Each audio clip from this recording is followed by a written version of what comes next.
7 गलतियां बताई है कंगाल होने की।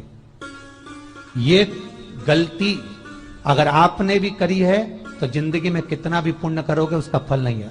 आज की कथा को लिखकर रखना, शायद तुम्हारी जिंदगी संवर जाए। लिंग पुराण में 7 गलतियां बताई है व्यक्ति को बर्बाद होने की। पहली गलती है, उसमें से अगर आप स्वीकार कर रहे हैं ये गलती तो समझ लो कि गलती आपने करी है। गंगा जल तो बुलवाया टैंकर भरकर, 21,000 बेलपत्र भी समर्पित कर रहे हो। आप मंदिर के अंदर बैठ गए, दर्शन करने वाला आता रहा, किसी को अंदर प्रवेश नहीं दिया। आप गंगा जल चढ़ाते रहे, आप बेलपत्र चढ़ाते रहे, आप स्वयं पूजन करते रहे, और दूसरा व्यक्ति ना जाने किस भाव से, किस रूप में आकर भगवान की सेवा करना चाहता था। पंडित जी ने आपके चक्कर में उसको जल नहीं चढ़ाने दिया, पंडित जी ने आपके चक्कर में उसको बेलपत्र नहीं चढ़ाने दिया। पहली गलती यह हो गई कि भगवान के भक्त को भगवान से दूर कर दिया गया। अब उठा लो श्रीमद् भागवत कथा।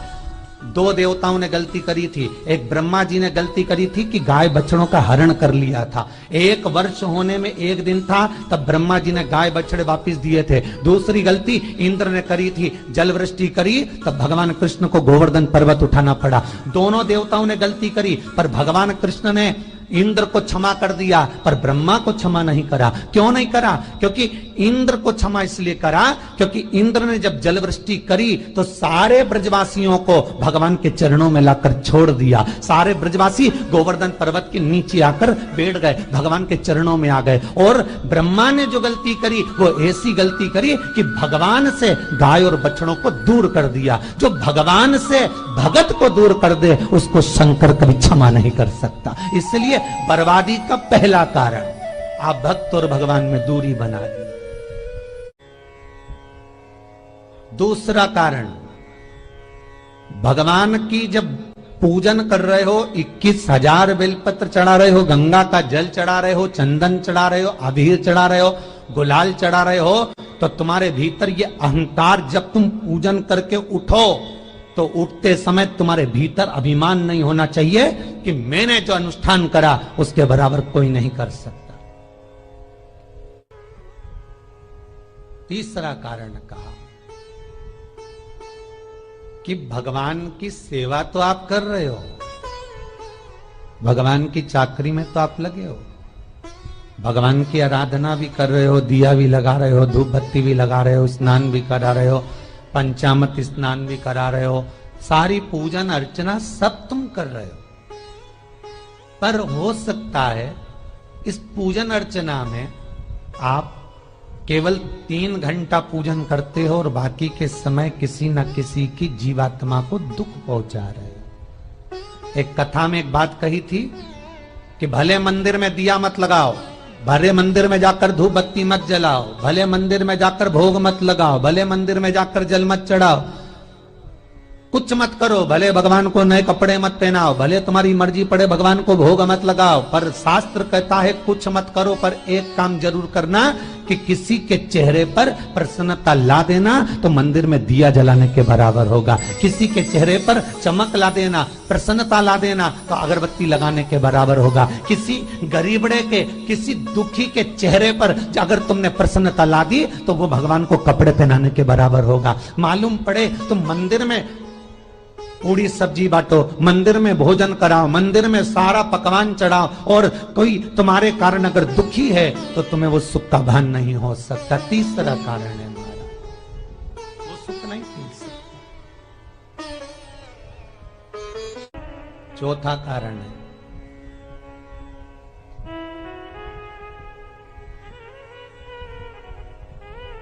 महाराज, जिस मंत्र को पढ़ा जा रहा है, जिस मंत्र का स्मरण किया जा रहा है,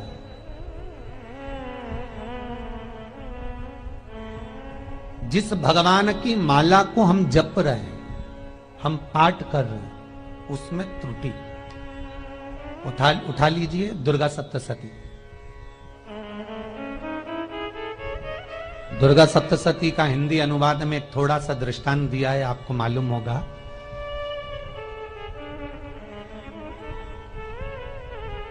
एक जजमान सप्तसती का पाठ कराते थे नवरात्रे में।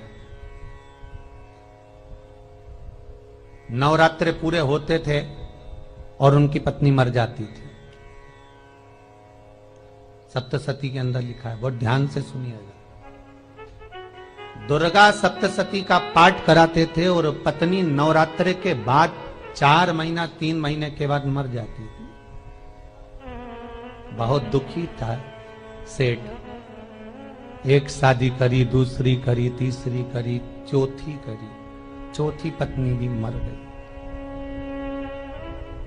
बहुत दुख हुआ।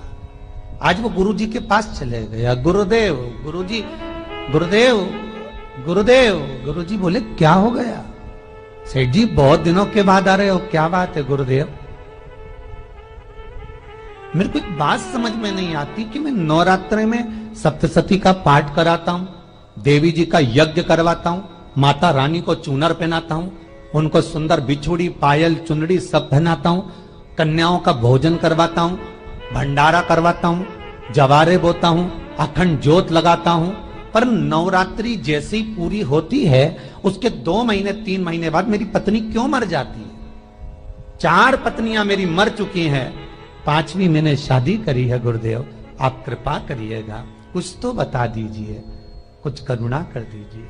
गुरुजी बोले जब तू सब कुछ अच्छा कर रहा है, जोत भी जला रहा है, कन्या भोज भी करा रहा है, चुनरी भी चढ़ा रहा है, भंडारा भी कर रहा है, जोत भी लगा रहा है, जवारे भी बो रहा है, माता रानी की सेवा भी कर रहा है, अखंड रात्रि व्रत कर रहा है, सब कुछ तूने करा, यज्ञ भी करा, फिर तेरी पत्नी क्यों मर सकती है? ऐसा हो ही नहीं सकता। नहीं गुरुदेव मेरी 5वीं शादी है गुरुदेव, अब की बार आप कृपा करिए। गुरुजी ने कहा तेरे पंडित जी को अनुष्ठान पर बुला, मैं कमरे में बैठकर सुनूंगा सप्तसती का पाठ, तब मैं ध्यान करूंगा।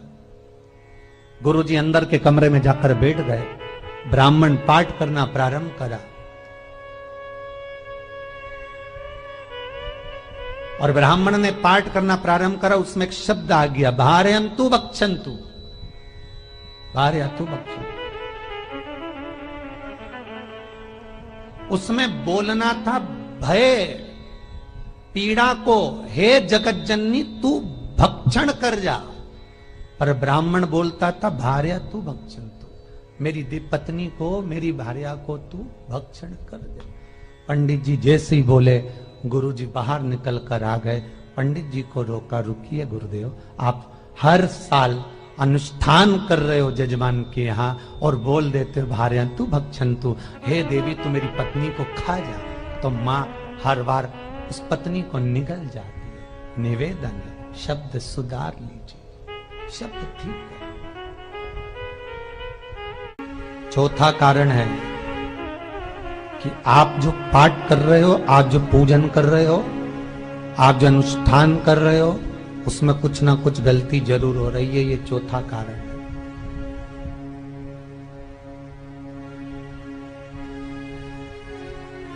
एक बार पूरे घर के लोगों को बिठाओ, अपने घर के लोगों को, मम्मी से पूछना, मम्मी तुम कौन कौन सा पाठ करती हो? एक बार मम्मी से पूछना। फिर एक बार पापा से पूछना, पापा आप कौन कौन सा पाठ करते हैं सुबह? फिर बहू से पूछना, भाभी आप कौन कौन सा पाठ करती हो? फिर छोटी दुल्हन से पूछना, छोटी दुल्हन तुम कौन कौन सा पाठ करती हो? भैया आप कौन कौन सा पाठ करते हो? आप कौन कौन सा पाठ करते हो? पूछना। जब घर के अंदर बड़ी बहू अलग तरह का पाठ कर रही है, छोटी बहू अलग तरह का पाठ कर रही है, मंजली बहू अलग तरह का पाठ कर रही है, माँ अलग तरह का पाठ कर रही है, पति अलग तरह का पाठ कर रहा है, तो उसका जो प्रभाव है, कौन सी चीज कहां टकरा रही है, जिसके कारण घर में रोग इतना है कि कोई सही होने वाला ही नहीं है।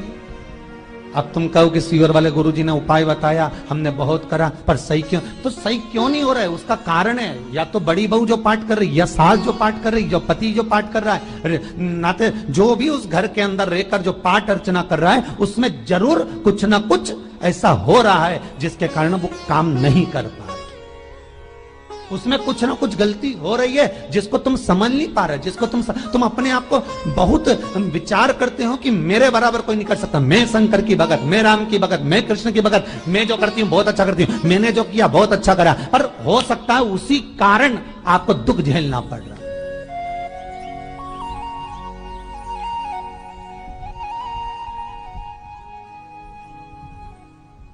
उसी के कारण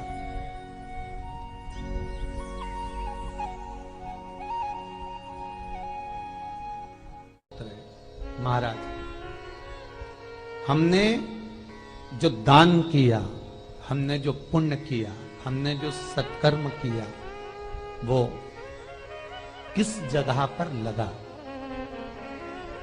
पांचवा सूत्र,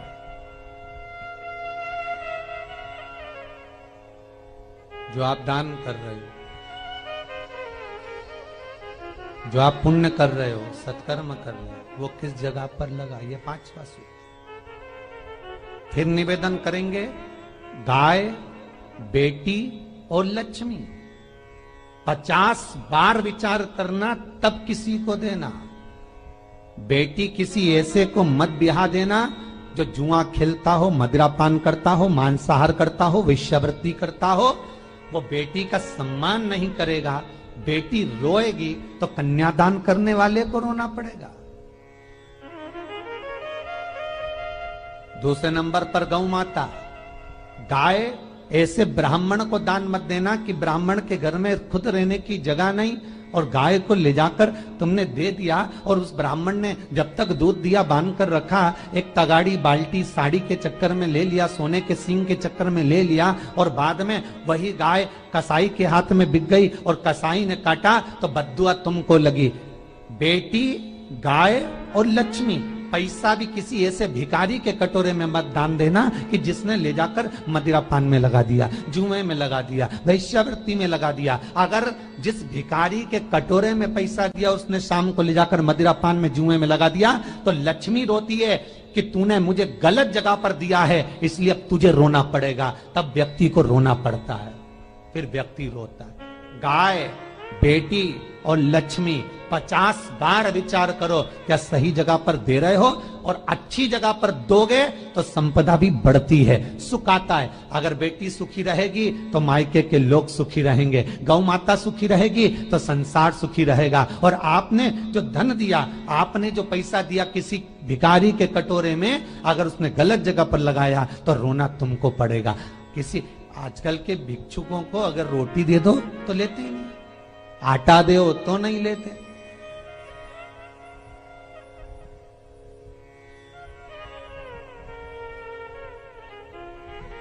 पहले के समय में जो भिक्षुक आते थे ना, तो रोटी बनी हुई मांगते थे। बूढ़ी बूढ़ी माताएं जानती होंगी, चिमटा बजाकर, घुंघरू बजाकर कहते थे भोजन, तो 2 रोटी निकाल कर दे दी जाती थी घर से। लो बाबा, तो माता इतना प्रेम रखती थी, केवल रोटी नहीं देती थी, बाबा बैठो हम सब्जी ला कर देते। इतना प्रेम था बुजुर्ग माताओं का, बैठो। और आज के जमाने में अगर रोटी दे दो तो फेंक दे नली में ले जाके, पैसा चाहिए। क्यों? शाम को पीने के लिए चाहिए ना, मदिरा पान के लिए, मांसाहार के लिए, जुए के लिए, वैश्यावृत्ति के लिए धन चाहिए।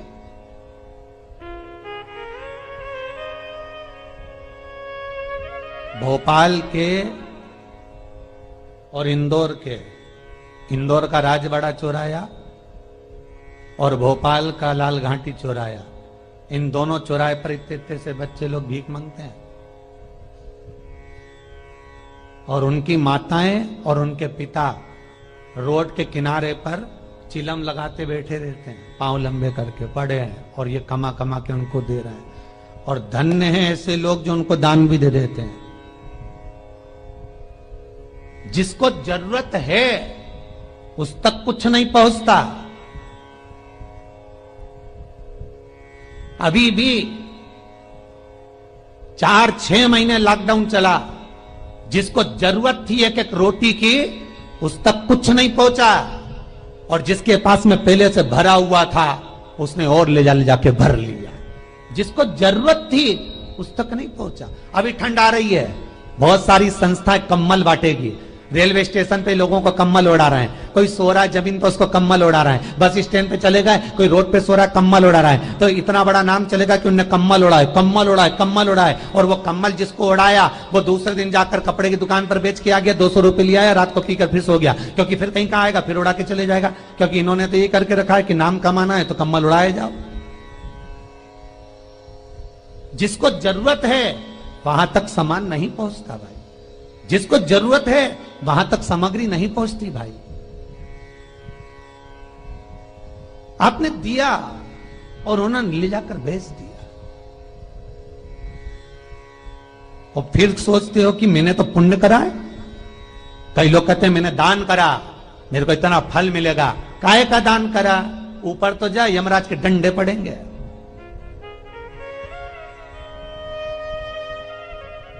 रेल में, ट्रेन में आप बैठ जाओ, रिजर्वेशन कोच में, छोटे छोटे लड़के आते हैं अपना कपड़ा उतारते हैं। सही बोलना रे भाई, जितने लोग टीवी पर कथा सुन रहे हो, छोटे छोटे बच्चे अपना कपड़ा उतारेंगे और पोछा लगाएंगे रेल की बोगी में। जब गवर्नमेंट ने स्वीपर रख रखे हैं तो तुम्हें अंदर आने का किसने कहा? कौन ने कहा कि तुम अपना कपड़ा उतार के पोछा लगाओ? और वो अपने शरीर का कपड़ा उतार कर पोछा लगाता है, आपके आगे हाथ फैलाता है, आप 1-1, 2-2 रुपए दे देते हो।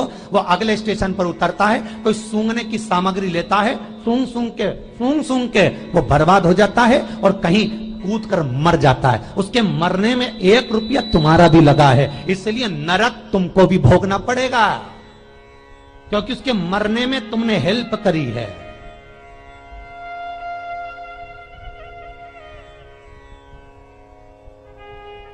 तुमने तो रुपया दिया था भोजन करने के लिए, उसने कोई सूंघने की सामग्री ले ली और सूंघ सूंघ के नशे में मर गया।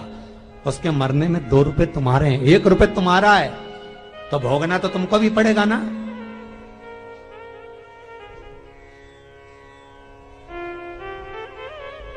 कहीं अच्छी जगह लगाओ, सत्कर्म की ओर लगाओ, तो सुख का आनंद कुछ और ही होगा, सुख का आनंद कुछ और ही प्राप्त होगा। हमारा धर्म, हमारा पुण्य, हमारा सत्कर्म।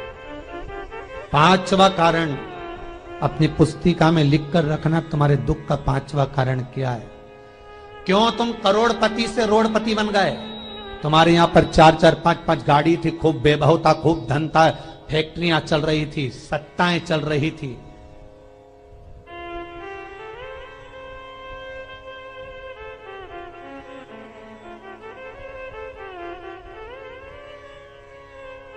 खूब सत्ताएं थी, खूब वैभव था, खूब धन था,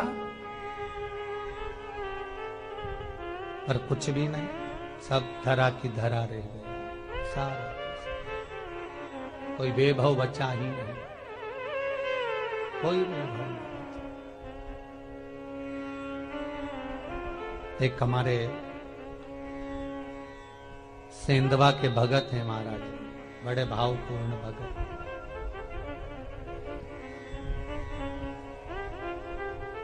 वो कहे गुरुजी हम बड़े दुखी हैं, बड़े कष्ट में।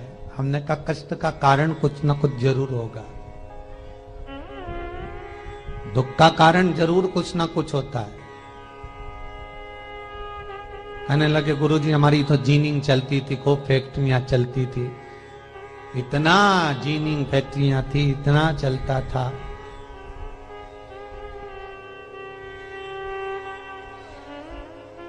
इतनी जीनिंग चलती थी, इतनी फैक्ट्रियां चलती थी, गुरुदेव बहुत दुखी हो गए। हमने कहा दुख का कारण, जो ये 7 कारण है शिव महापुराण के, लिंग पुराण में जो 7 कारण बताए हैं दुख आने के, जब फैक्ट्रियां अच्छी चल रही, जीनिंग अच्छी चल रही, व्यापार अच्छा चल रहा है, तो 7 कारण बताए हैं कि आप उन 7 कारण में से कोई कारण आपके साथ में हुआ है जिसके कारण आप रोड पर आ गए, करोड़पति से रोडपति बन गए।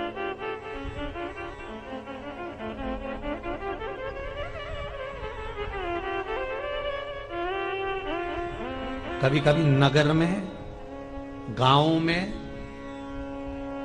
सभी का व्यापार एक साथ समाप्त हो जाता है। कभी कभी गांव में, नगर में सबका व्यापार एक साथ समाप्त हो जाता है, सबका व्यापार एक साथ ही खल्लास हो जाता है, समाप्त, सभी कर्जे में हो जाते हैं। तो समझ लेना कि उस गांव के खेड़े का देव महादेव, उस गांव का खेड़ापति भगवान शंकर, उस गांव का शिव जरूर रुष्ट हुआ है, जरूर रुष्ट हुआ। उसको मनाने का प्रयास करो, जिससे अपनी नगर, अपना गांव फिर उन्नति की सीढ़ी पर चढ़ जाए। पांचवा कारण मंत्र जाप को, अर्थात तुम्हारा फिर निवेदन, गाय, बेटी और लक्ष्मी 50 बार विचार करना, तब देना, नहीं तो मत दे, मत दीजिए।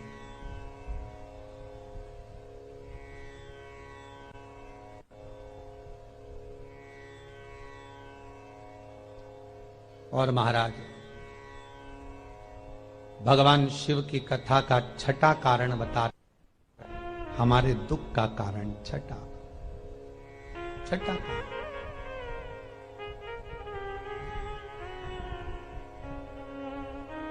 आदर सम्मान में कमी। घर के जो बड़े हैं, घर के जो बुजुर्ग हैं, घर के जो आदरणीय हैं, उनका सम्मान नहीं कर पाए। सुंदर कहा, जिस घर में माँ बाप की इज्जत नहीं होती, उस घर में देखना कभी बरकत नहीं होती।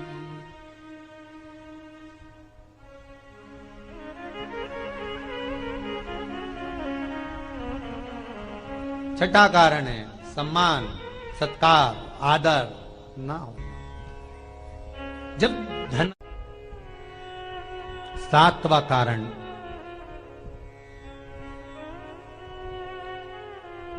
ये अंतिम कारण है।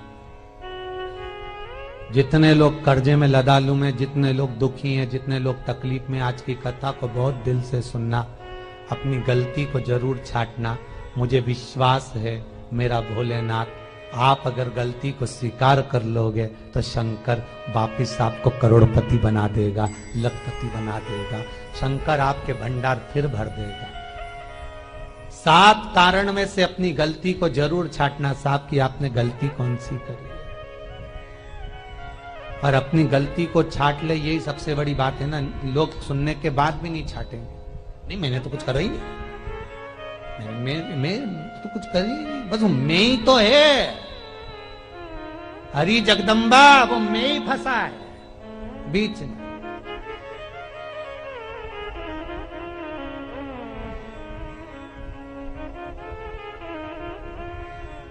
सातवां कारण महाराज, किसी का बेकार धन हमारे घर में आ जाए।